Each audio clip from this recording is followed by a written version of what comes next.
Welcome to The Explainer. We're going to dive into something huge today: how artificial intelligence is set to fundamentally change not just our gadgets and tools, but the very way we act as human beings.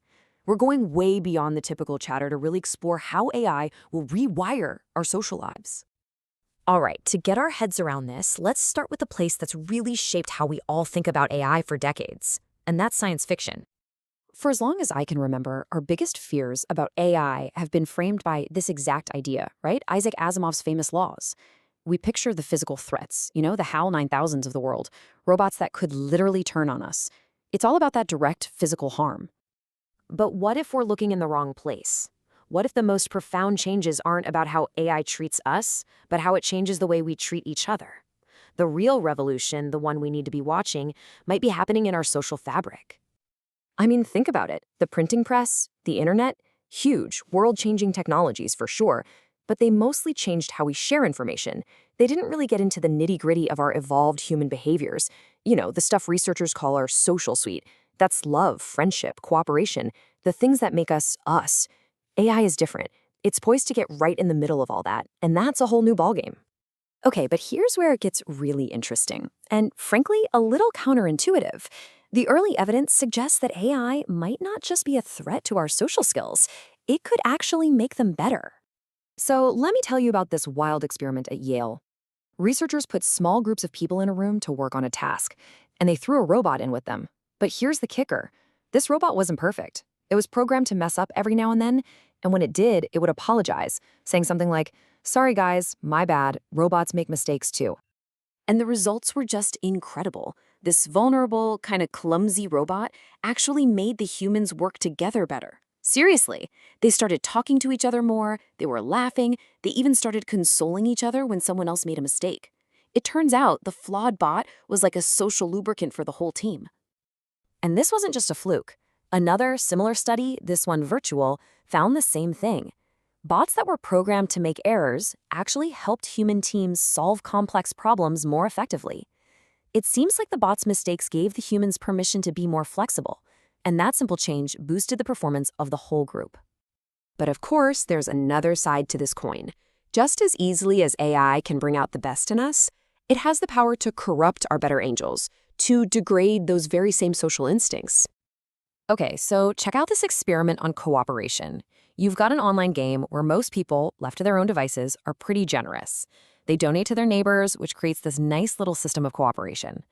But then the researchers sneak in a few bots programmed to be totally selfish, to just hoard their money. And the result was devastating. The bots' bad behavior spread like a virus. As soon as the humans saw this selfish behavior going unpunished, they stopped being generous too. And just like that, the entire cooperative system collapsed.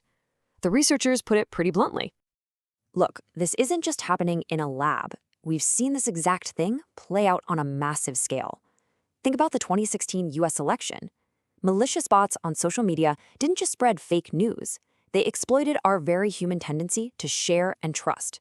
And in doing so, they cranked up the political polarization for everyone, even for people who never saw a single bot. And it shows up in our own homes too, right? Parents are starting to ask this very real question. When our kids bark commands at Alexa or Siri without a please or a thank you, what does that do? Is it subtly teaching them that it's okay to be rude, a habit that could spill over into how they treat real people? So, if AI is this double-edged sword, something that can be a social catalyst and a corruptor, what on earth are we supposed to do about it? How do we even begin to manage this? Well, that question actually points us toward a new way of thinking. The key idea we really need to get our heads around is something called social spillovers. You might know it by another name, externalities. It's basically the ripple effect. It's about all the indirect ways an AI's behavior affects people who never even interact with it. The focus isn't on you and the bot, it's on how your interaction with the bot affects everybody else. Driverless cars are the perfect example. Their impact isn't just about their owners. It's about every single human driver on the road with them. On the one hand, maybe their perfect, steady driving makes us zone out and become worse drivers. But on the other hand, maybe their flawless, law-abiding behavior actually trains all of us to be safer. These are huge social spillovers we have to figure out. So, to deal with this challenge, a whole new field of science is popping up called machine behavior.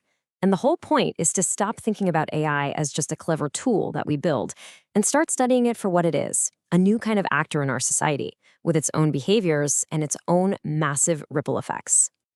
And, this brings us right back to where we started, with Asimov. Years after he wrote his famous laws, he basically admitted that protecting one single human from harm is, relatively speaking, the easy part. But protecting all of humanity from these big, abstract, societal-level harms, well, that's a much, much harder problem to solve. So here's the bottom line. Our evolution prepared us for life with other people. It gave us instincts for that. But it did not prepare us to live alongside intelligent, non-human machines. We don't have millions of years to evolve new social instincts for this. That means we have to consciously, deliberately, and very carefully design the rules for this new world ourselves. We might just need a whole new social contract, one that doesn't just include humans, but also the machines we're going to be living with.